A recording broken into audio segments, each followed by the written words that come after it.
Brandy, otherwise known as Mystery of Diamonds, and welcome back to my channel.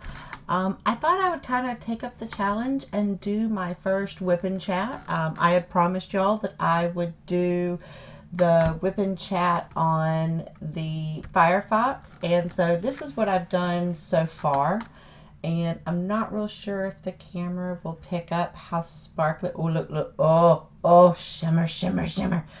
All of this right here, and coming all the way here and down here and right here, all of those are rhinestones. Oh, and they are so gorgeous.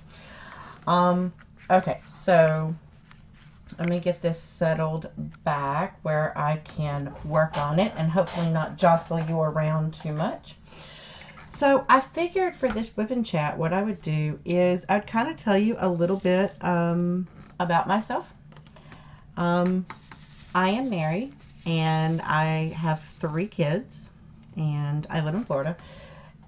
I am a teacher, so that means right now, because I teach high school math and science, and so right now I am actually working from home, where I have to give the kids assignments online and try to get them to complete them. And of course, you know, if they don't complete them or whatever, you know, I've got to give them a call, because we do have quite a few students that don't have internet capability, and so I kind of have to call them anyway.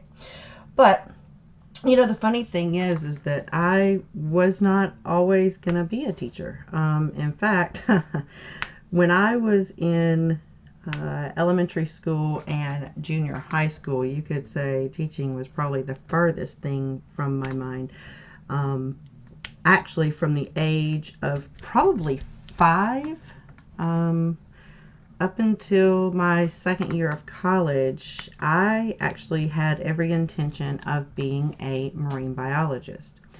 Now, the reason for that was because, number one, I was a huge fan. Okay, this will not come off. I'm using that super sticky patty wax, and it does not want to let go of the drill. All right, let's try this again.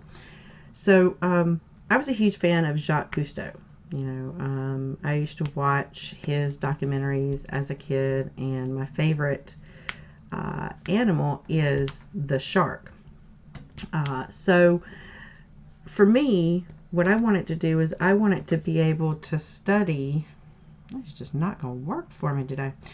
I wanted to study about sharks and cancer, because they had done quite a, you know, some studies, not quite a lot at the time that I was going into it, or that I was wanting to go into it, but they actually had done some research, and they had seen that sharks didn't seem to get cancer.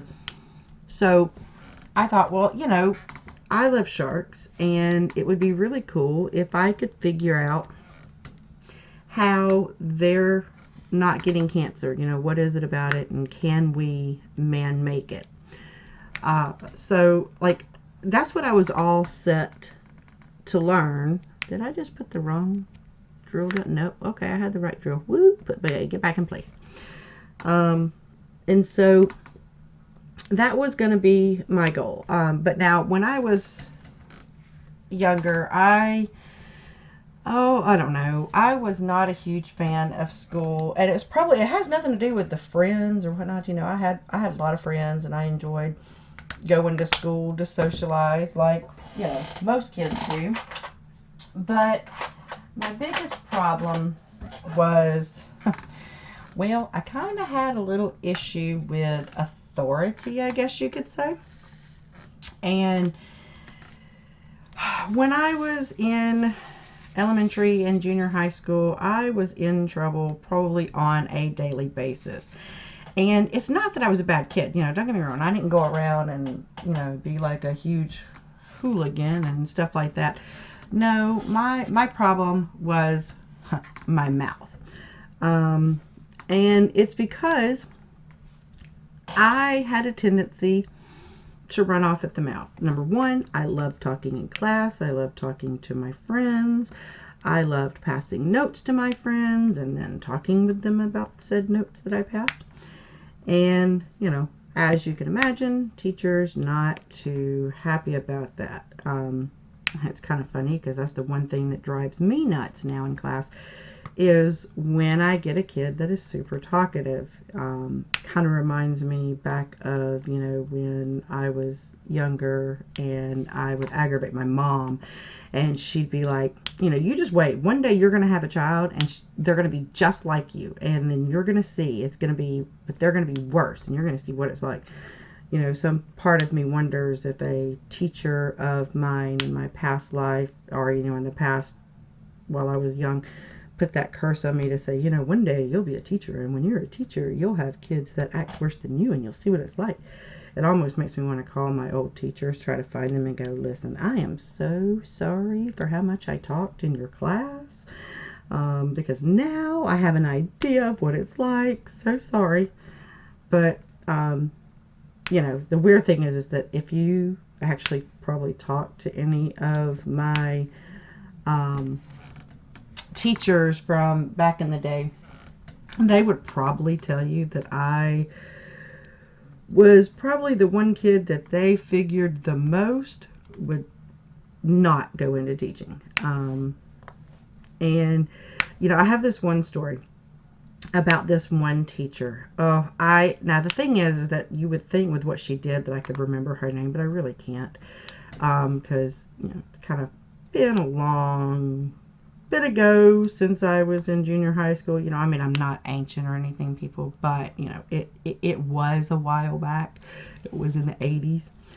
And, well, actually, this was in the early 90s. But at the school that I went to, we had these concrete classrooms, and occasionally you had two classrooms that were put together with like this metal accordion thing, and you could open the accordion and then go into the other classroom. You know, that way you could kind of combine both classrooms. And so I was in one class, and my best friend just happened to be in the class right behind me in the same period.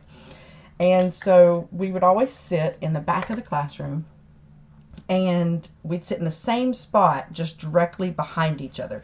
So like if here's the wall, I would sit right here and she would be right here on the other side. And because it was a curtain, there was like this gap up underneath, right? So we could pass notes underneath. But, you know, you had to be real careful because first off, you know, you didn't want your teacher catching you passing the note. But it's really kind of awkward to kind of bend down and try to shove the note up underneath the curtain and not get caught. And so, you know, I thought I was doing really good. I'd managed to,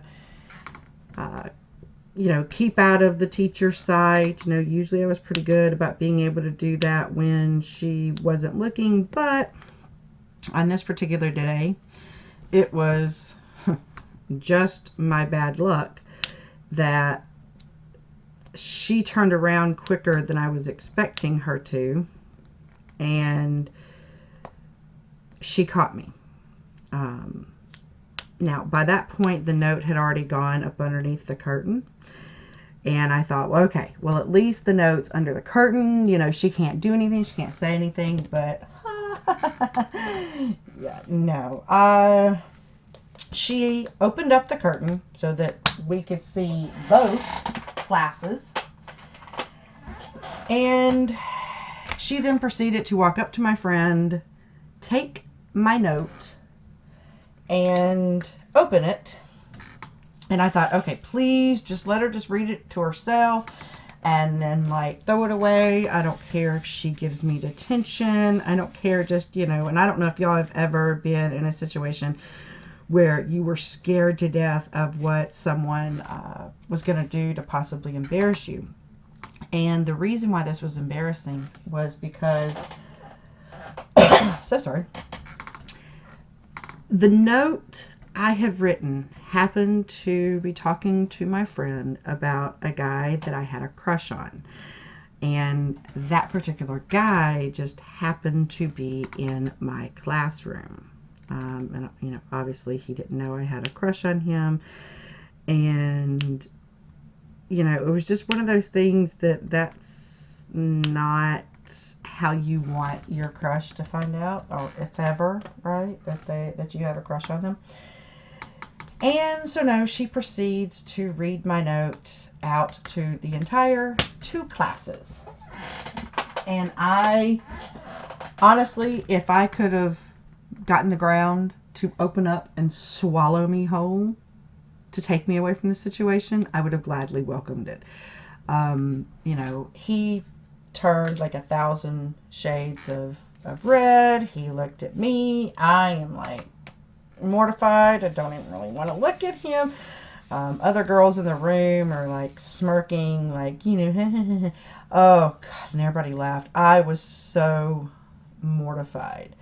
And I think that's probably one of the reasons why now, because, you know, kids don't pass notes nowadays. You know, they text each other on the phone.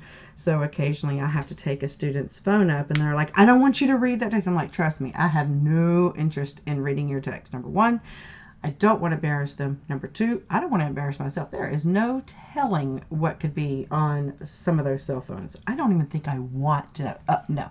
I have teenagers for kids, and I don't want to look at their phone, much less anybody else's, because I might not be able to ever unsee what I see on there. And so anyway, that was, you know, a very horrible experience with a teacher, but it did lead to, you know, something that I do, which is not embarrass the kid in the classroom. If I've got an issue with them, I will pull them aside and talk to them. I also had another, same school, another teacher who, he just, I don't know, he was not the most friendly or caring math teacher. He just so happened to be my 8th grade math teacher, and I was not a great math student in 8th grade. And in fact, I did not become a good math student until the very next year when I had a specific teacher. But I had this teacher in 8th grade named Mr. Kelly. And I remember, like, I don't know, I said some smart remark to him, I'm sure, and he sent me outside the classroom because, you know, back in my day, Lord, it kind of makes me sound like I'm old or something. Back in my day, people. Now, I'm not really old, guys. It's just that, you know, there used to be a time that when a teacher wanted to get you out of their room, then they would sit there and they would tell you that, you know, look, you've got to go sit out in the hallway.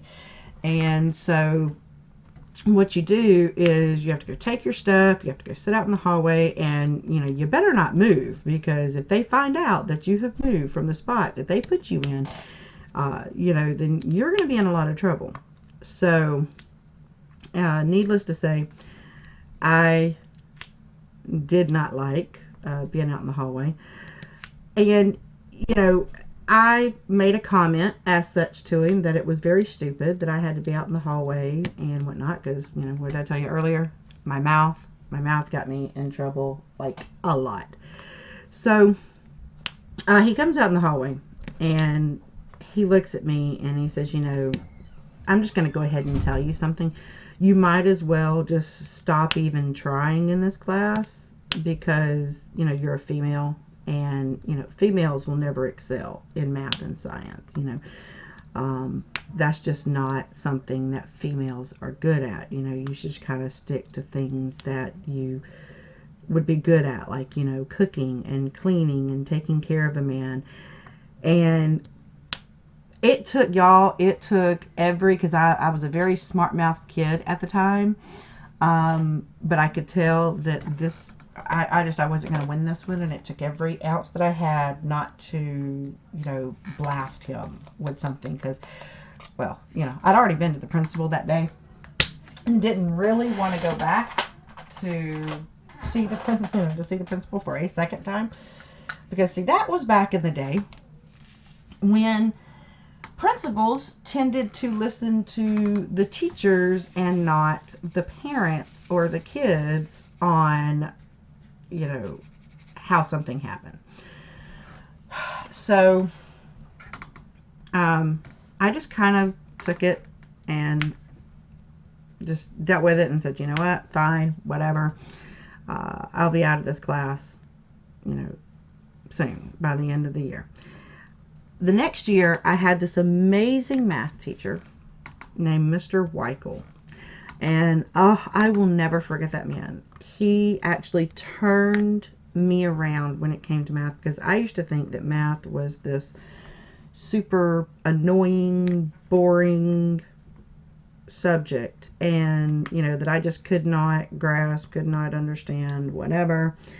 And he took it and he basically made me understand all of a sudden, because you know, I've always loved challenges. I've always loved like puzzles and things like that.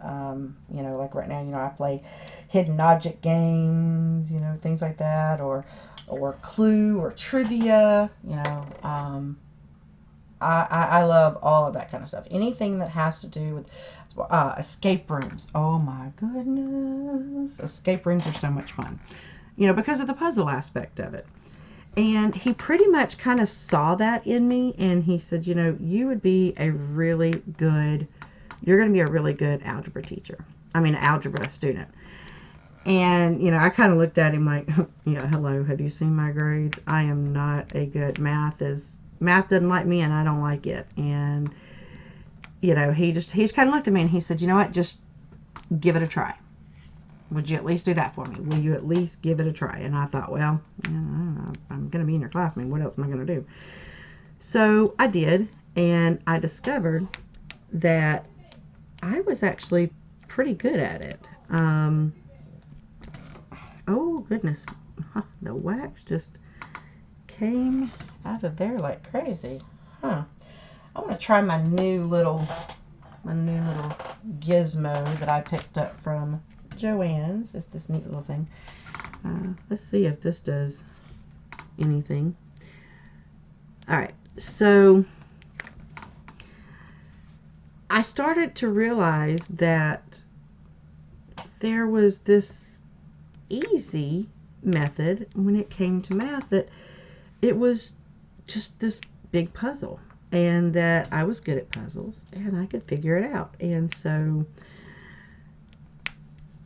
all of a sudden I went from being this student that was making C's and D's to all of a sudden making A's, which was a new experience for me as far as, well, kind of school in general, but, you know, math especially. And, you know, he always said how proud that he was of us, and, you know, that man made a huge difference in my life. And, you know, then I had a very similar experience when I was in high school. I went to a different high school than a lot of my friends because my mom moved me. And so I was kind of really nervous because I didn't know anybody. But, you know, I'd already had success at math, and I had that taste of what it felt like to be able to bring an A paper home, you know. So I started trying really hard. Had an amazing algebra teacher. I had an amazing science teacher, my chemistry teacher, Miss Owens. She was, and Miss Montgomery, my biology teacher. I had some really phenomenal math and science teachers until I got to my Algebra 2 teacher. My Algebra 2 teacher, she had this idea that she knew that she was a really good teacher because there weren't very many kids that could make good grades in her class. She said that means that she knows that her class was tough or rigorous. And what she liked to do is she would go up to the front of the board and she would put the problem on the board, and then she would put the answer right up underneath it, and then she'd go sit down, put her feet up on the desk, pull out her magazine, and sit there. And, you know, I already told you I have an issue with my mouth, and I had been trying to be, you know, really good, but that just, you know, kind of aggravated me. So I raised my hand, and, you know, I was nice at first, and I was like, can you tell us how you got the answer? And she just peered at me and she said, that's for you to figure out. And I just kind of like, and before I knew it, now I thought honestly that I had said it in my head, but in reality I said it to the teacher. I was like, no, that's your job. Otherwise a monkey could do your job. And let's just say she didn't like that response at all, which, you know, I can totally understand now. But I still stand by mine that if you're going to be a good teacher, you have to actually teach. Now there is having kids, you know, kind of discover certain things about the problem, but you don't just leave them alone and not actually give them any kind of instruction. Like that's not okay.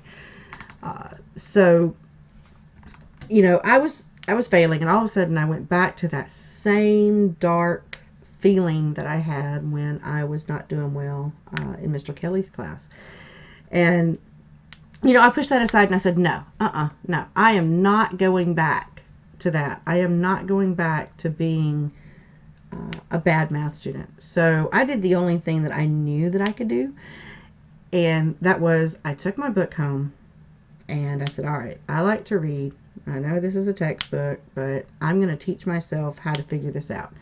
Because the math books, you know, lucky for me, they have worked out examples in there for you to follow.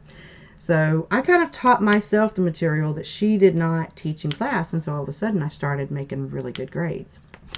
And because of this, you know, she thought she'd be like really smart and, you know, tell the whole class that she would have been able to give us a higher score, but because I had scored so high, she couldn't do that. She thought all my friends would get mad at me and, you know, peer pressure me into making bad grades.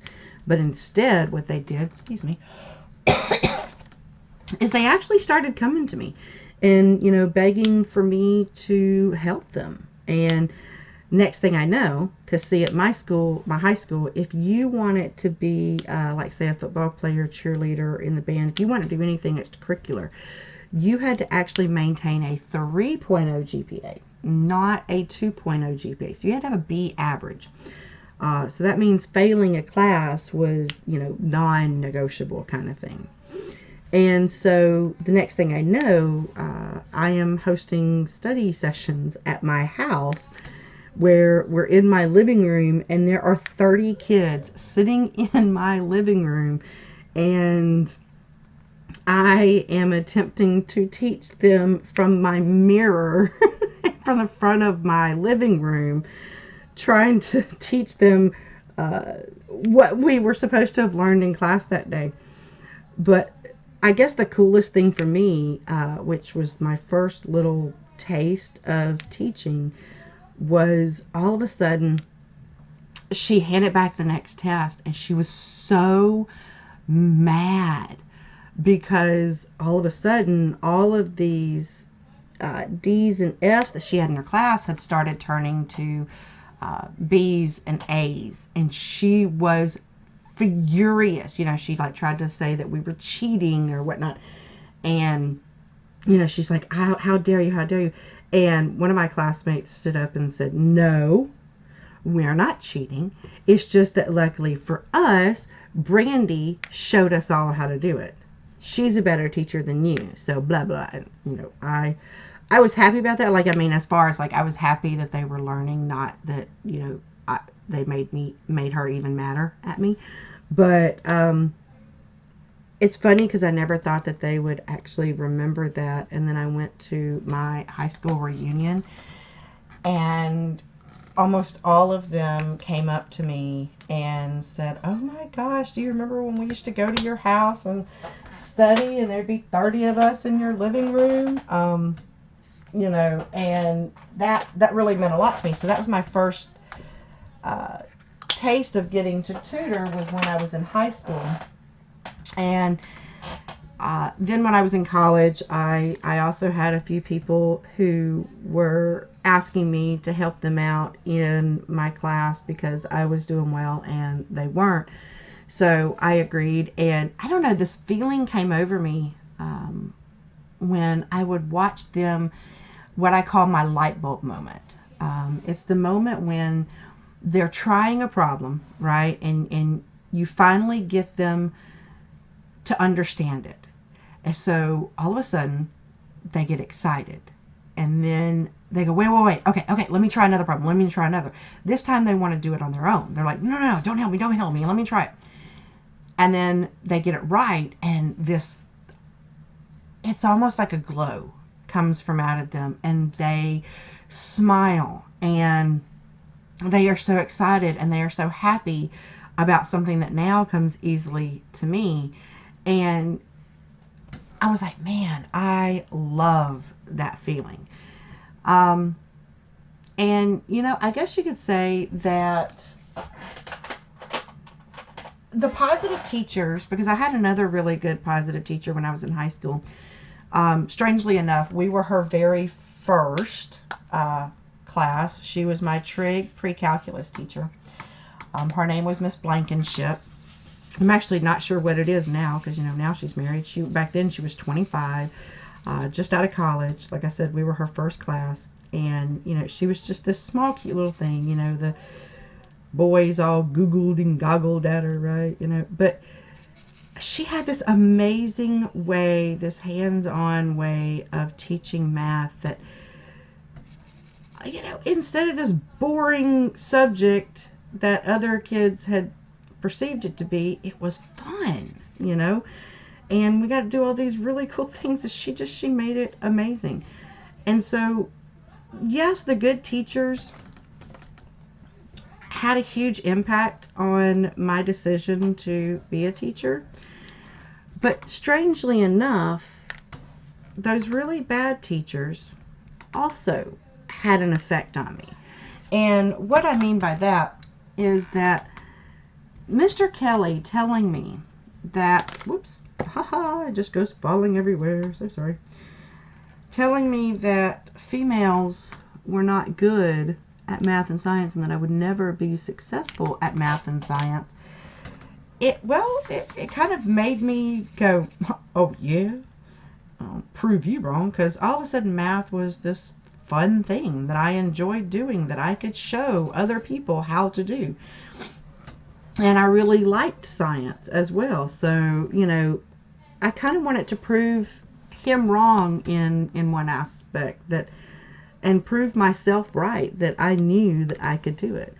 And then, the teacher who refused to teach, well, if it were not for her doing that, I never would have learned how to read a math book on my own, so that if I ever came across, and trust me, in college you come across those as well, if I ever came across another teacher that didn't really, maybe they taught, I didn't understand the way that they were teaching, then I would have had a lot harder time being able to decipher the text and teach myself. And because of her not teaching me, really, it forced me to learn a skill that I now actually pass down to my students. I actually take, so sorry, I don't have the corona, I just have, my throat's all scratchy. But I actually sit down my students and I teach them how to look at the examples, and I take them through the problems step by step. And so, all of my teachers, whether they were the ones that were not great teachers and the ones that were amazing teachers, they all had an impact on my life. And it's because of them that I am the teacher that I am now. You know, I work tirelessly for my kids, and if they don't understand it one way, I will find another way to explain it to them. I will find some way, and what I am looking for is that light bulb moment. And that's the only thing I don't really like about this distance learning, is that I'm not getting a chance to see those light bulb moments. I'm not getting a chance to see when they've suddenly grasped and understand the problem now. So, you know, I am looking forward to being able to go back and to see them and to help them, because in my class I actually tend to work with the kids that actually hate math the most. The ones that have the most trouble with math, those are the ones they give me, and those are the ones I love. I, you know, honestly don't know that I would take another group, because to me that's the biggest accomplishment, is when I can take a kid that I didn't understand, or that didn't understand how to do it, and completely turn them around, right? You know, and as I said, I went into teaching because I wanted to make a difference in the world. So I figure I am making a difference in the world one student at a time. So that kind of leads me to my theme for this Wip and Chat. I wasn't trying to be all teachery, and so sorry if I got that way. I wanted to kind of give you a view into something about me, and a huge thing about me is that I'm a teacher, and I love teaching, and I do it because I have a passion for it, and I love seeing kids learn.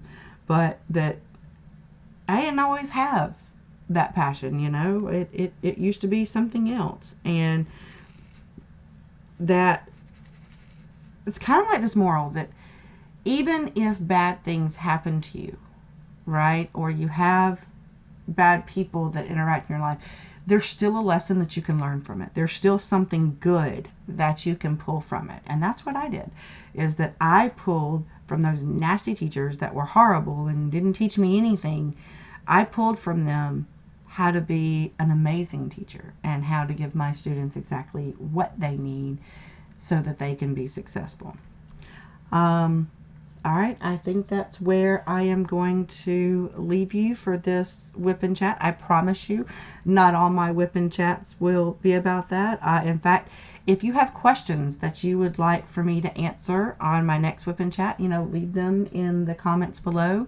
Also, you know, if you're new to my channel, hit subscribe. I would really love to see you and be able to communicate with you. That would be amazing. But yes, you know, let me know. Are there topics that you would like to hear about? So what I'm going to leave you with is, just remember, shine like the diamond that you are. Reach for the stars. Grab it. Hold on. And don't ever let go. Until next time, this is Mystery of Diamonds. Bye.